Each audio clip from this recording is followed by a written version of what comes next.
On the Terrors of Death.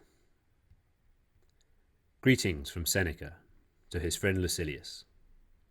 Keep on as you have begun, and make all possible haste, so that you may have longer enjoyment of an improved mind, one that is at peace with itself. Doubtless you will derive enjoyment during the time when you are improving your mind and setting it at peace with itself. But quite different is the pleasure which comes from contemplation, when one's mind is so cleansed from every stain that it shines. You remember, of course, what joy you felt when you laid aside the garments of boyhood and donned the man's toga, and were escorted to the forum.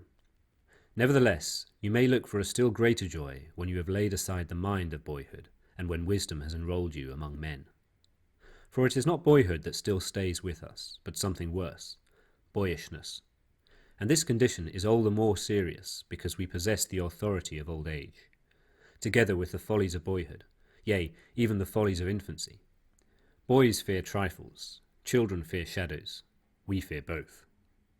All you need to do is to advance. You will thus understand that some things are less to be dreaded precisely because they inspire us with great fear. No evil is great which is the last evil of all. Death arrives. It would be a thing to dread if it could remain with you. But death must either not come at all, or else must come and pass away. It is difficult, however, you say, to bring the mind to a point where it can scorn life. But do you not see what trifling reasons impel men to scorn life? One hangs himself before the door of his mistress, another hurls himself from the housetop when he may no longer be compelled to bear the taunts of a bad-tempered master. A third, to be saved from arrest after running away, drives a sword into his vitals.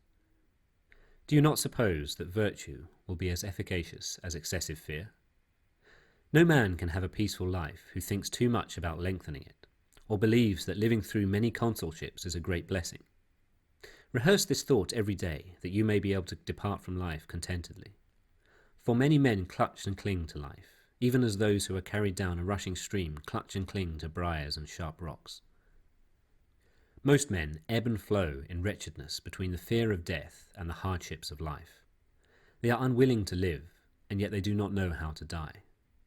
For this reason, make life as a whole agreeable to yourself by banishing all worry from it. No good thing renders its possessor happy, unless his mind is reconciled to the possibility of loss. Nothing, however, is lost with less discomfort than that which, when lost, cannot be missed. Therefore, encourage and toughen your spirit against the mishaps that will afflict even the most powerful. For example, the fate of Pompey was settled by a boy and a eunuch, that of Crassus by a cruel and insolent Parthian. Gaius Caesar ordered Lepidus to bare his neck for the acts of the tribune Dexter, and he himself offered his own throat to Chaerea.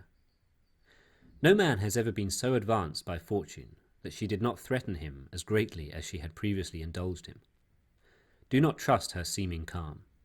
In a moment the sea is moved to its depths. The very day the ships have made a brave show in the games, they are engulfed. Reflect that a highwayman or an enemy may cut your throat, and, though he is not your master, every slave wields the power of life and death over you. Therefore I declare to you, he is lord of your life that scorns his own. Think of those who have perished through plots in their own home, slain either openly or by guile. You will that just as many have been killed by angry slaves as by angry kings. What matter, therefore, how powerful he be whom you fear, when everyone possesses the power which inspires your fear? But, you will say, if you should chance fall into the hands of the enemy, the conqueror will command that you be led away. Yes, whither you are already being led. Why do you voluntarily deceive yourself and require to be told now, for the first time, what fate it is that you have long been labouring under? Take my word for it. Since the day you were born, you are being led thither. We must ponder this thought, and thoughts of the like nature, if we desire to be calm as we await that last hour, the fear of which makes all previous hours uneasy. But I must end my letter. Let me share with you the saying which pleased me today. It too is culled from another man's garden. Poverty brought into conformity with the law of nature is great wealth. Do you know what limits that law of nature ordains for us? Merely to avert hunger, thirst, and cold. In order to banish hunger and thirst, It is not necessary for you to pay court at the doors of the purse-proud, or to submit to the stern frown, or to the kindness that humiliates. Nor is it necessary for you to scour the seas or go campaigning. Nature's needs are easily provided and ready to hand.